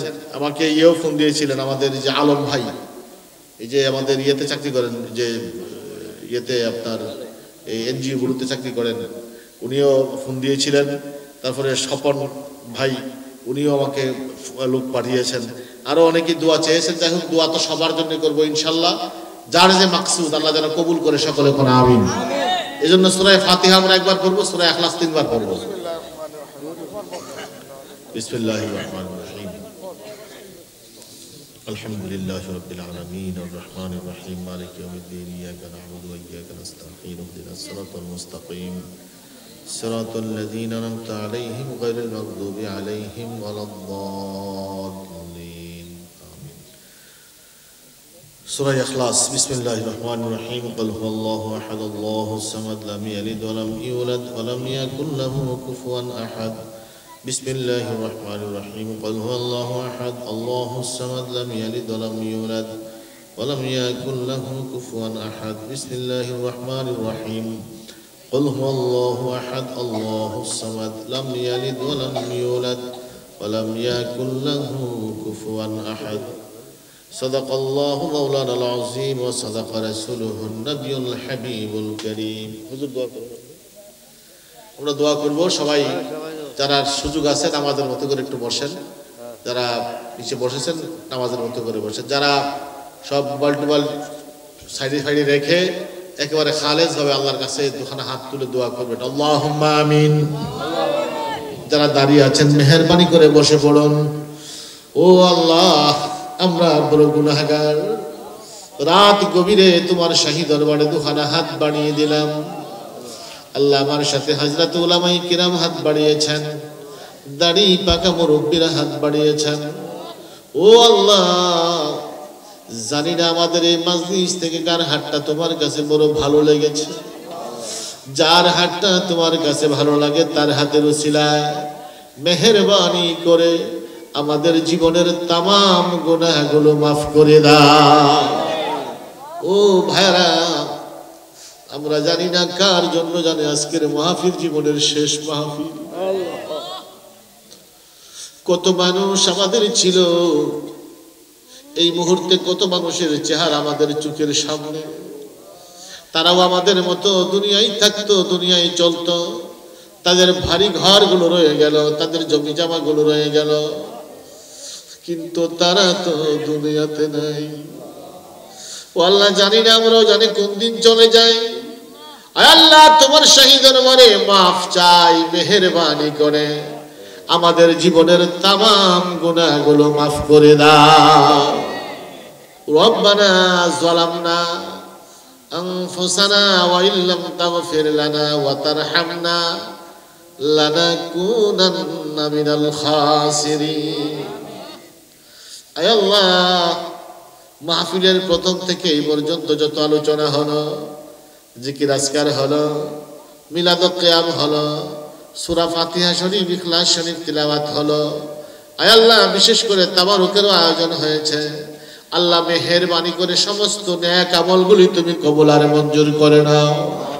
আয় আল্লাহ, আমাদের ত্রুটি বিচ্যুতিগুলি ক্ষমা করে দিয়ে আমাদের এই আমলের দ্বারা যদি তোমার দরবারে কিছু বরাদ্দ হয়ে থাকে, আল্লাহ মেহেরবানি করে বেশি বেশি করে বাড়াইয়া ওই না সোনার মদিনায় হুজুরের নূরানি কদম মোবারকে হাদিয়া পৌঁছে দাও। আয় আল্লাহ, ও প্রাণের আল্লাহ, আমরা যারা হাত বাড়িয়েছি, আমরা যখন গুনার দিকে লক্ষ্য করি, আল্লাহ তোমার রহমত ছাড়া, মাগফিরাত ছাড়া কোনোদিনও জান্নাতের আশা করতে পারি না। আল্লাহ, আমরা এত বড় পাপী, আমরা এত বড় গুনাহগার। আমাদের গুনার খবর যদি পৃথিবীর মানুষগুলো জানতো, আমাদেরকে সি করে ধু ধু করে আমাদের তাড়িয়ে দিত। আমাদের ধারে কেউ ঘেঁষতো না, আমাদের সাথে কেউ কথা বলতো না।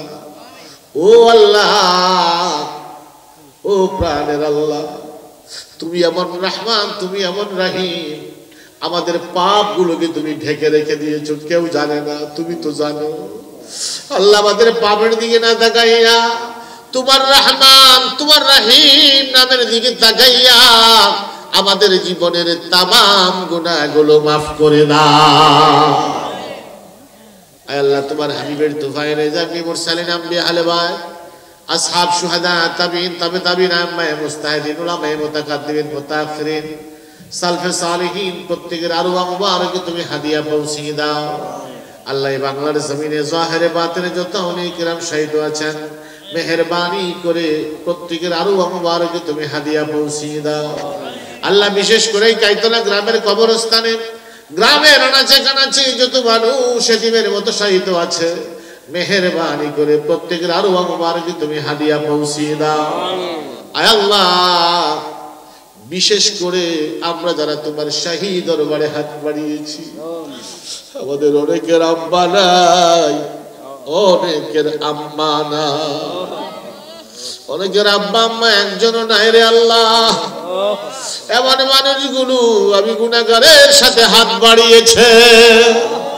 ও আল্লাহ জানি না কার আব্বার কবরে জানে জাহান্নামের আগুন জ্বলে, কার আম্মার কবরে জানে জাহান্নামের আগুন জ্বলে। আয় আল্লাহ মাফ চাই তোমার দরবারে, মেহেরবানি করে আব্বা আম্মার কবরগুলো তুমি জান্নাতের টুকরা বানাইয়া দাও। ডাক দেন না আল্লাহ, মনটা ভরে করেন আল্লাহ, বড় করে বলেন আল্লাহ। আল্লাহ আব্বা আম্মার কবরে আযাব দিও না, আব্বা আম্মার কবরে আযাব দিও না, দাদা দাদির কবরে আযাব দিও না, নানা নানির কবরে আযাব দিও না, প্রতিবেশীর কবরে আযাব দিও না। আল্লাহ প্রতিবেশীর কবরে আযাব দিও।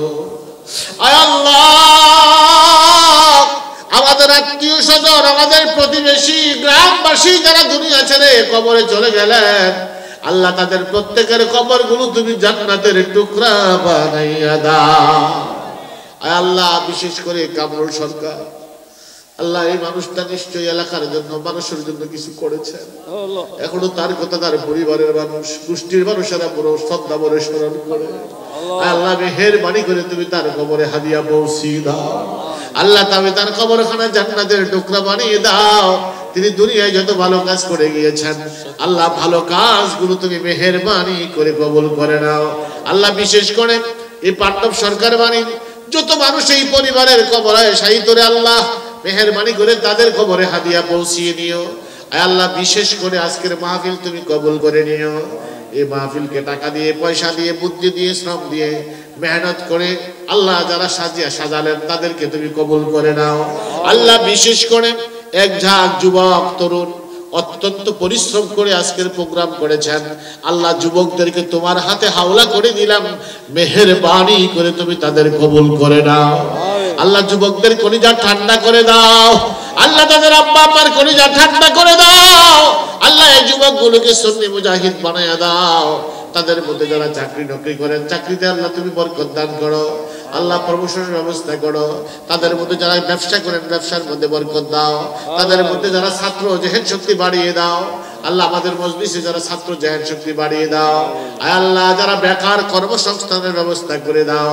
আল্লাহ বিদেশি বিরাজ্যে যারা আছেন তাদের সব প্রত্যেকের জিম্মাদারি তুমি গ্রহণ করে নাও। আল্লাহ প্রত্যেকের জিম্মাদারি তুমি গ্রহণ করে নাও। আল্লাহ বিশেষ করে আজকের মাহফিলের প্রধান অতিথি জনাব সৈয়দ রাকিবুল হক ইকবাল সাহেব আল্লাহ উনি দোয়া চেয়েছেন আল্লাহ মেহেরবানি করে তুমি তার উপরে খাস রহমত নাযিল করো। আল্লাহ এই ধরনের ভালো কাজে সম্পৃক্ত থাকার তৌফিক দান করো। আয় আল্লাহ এই যুবকেরা নিশ্চয়ই তাকে ভালোবাসেন, তিনিও যুবকদেরকে ভালোবাসে। আল্লাহ মেহেরবানি করে এই ভালোবাসাকে তুমি অক্ষুণ্ণ রাখো। আয় আল্লাহ আমার সাথে যারা হাত বাড়িয়েছেন আল্লাহ প্রত্যেককে তুমি কবুল আর মঞ্জুর করো। আল্লাহ সভাপতি সাহেব অসুস্থ, মেহেরবানি করে তুমি শেফায়ে কামিল আজলা দান করো। আল্লাহ অনেকেই বিবি সাহেব অসুস্থ দোয়া চেয়েছেন, আল্লাহ অনেকেই তো দোয়া চেয়েছেন, যারা আমার সাথে আমিন আমিন করছে আল্লাহ সকলকে তুমি কবুল আর মঞ্জুর করে নাও। আল্লাহ যারা এই মাকসুদ নিয়ে হাত বাড়িয়েছে মেহেরবানি করে তুমি কবুল করে নাও। আল্লাহ তুমি অন্তর্যামী, প্রত্যেকের অন্তরের খবর জানো। আল্লাহ আমার ডানে বামে সামনে অনেক মুরব্বীরা হাত বাড়িয়েছেন, আল্লাহ মুরব্বীদের হায়াত দারাজ করে দাও। আল্লাহ অনেক অসুস্থ শিফাই কামেল আজর নসিব করে দাও। আয় আল্লাহ মেহেরবানি করে আল্লাহ অনেকে অভাব অনটনের মধ্যে আছেন, অভাব অনটন দূর করে দাও। আল্লাহ আজকের মাহফিলকে তুমি কবুল করো, আল্লাহ আজকের প্রোগ্রামকে তুমি কবুল করো।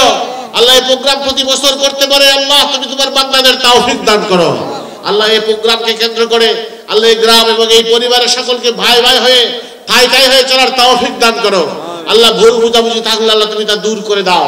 আল্লাহ তাদের মধ্যে বন্ধুত্বের হাত প্রসারিত করে দাও। আল্লাহ তোমার রহমতের হাত প্রসারিত করে দাও। আল্লাহ এই মাহফিলে যারা যেভাবে কষ্ট করেছেন আল্লাহ প্রত্যেকের কষ্টকে তুমি যাজা হিসাবে, উত্তম যাজা হিসাবে তুমি মঞ্জুর করো।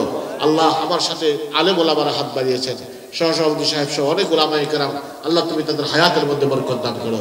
আল্লাহ আমাদের উপরে, আমাদের দেশের উপরে খাস রহমত নাযিল করো। আল্লাহ সারা বিশ্বের মুসলমানদের উপরে খাস রহমত নাযিল করো। রব্বানা আতিনা ফিদ দুনিয়া হাসানাতাও ওয়া ফিল আখিরাতি হাসানাহ ওয়া কিনা আযাবান নার। রব্বানা তাকাব্বাল মিন্না বিবারকাতি লা ইলাহা ইল্লাল্লাহু মুহাম্মাদুর রাসূলুল্লাহ সাল্লাল্লাহু আলাইহি ওয়াসাল্লাম। সম্মানিত ভাইরা, আপনারা সকলে তাবারক সুশৃঙ্খলভাবে নিয়ে যাবেন। কাতার, আমরা কাতার করলে ভালো হয়, একটু কাতার করে নিন। আমরা কাতার করি, আমরা যাতে বিশৃঙ্খলা না করি, একটু ধৈর্য ধারণ করে আদবের সাথে আমরা তাবারকটা নিই। আমরা কাতার করি, কাতার করলে ভালো হয়। আমরা সবাই কাতার করে বসি।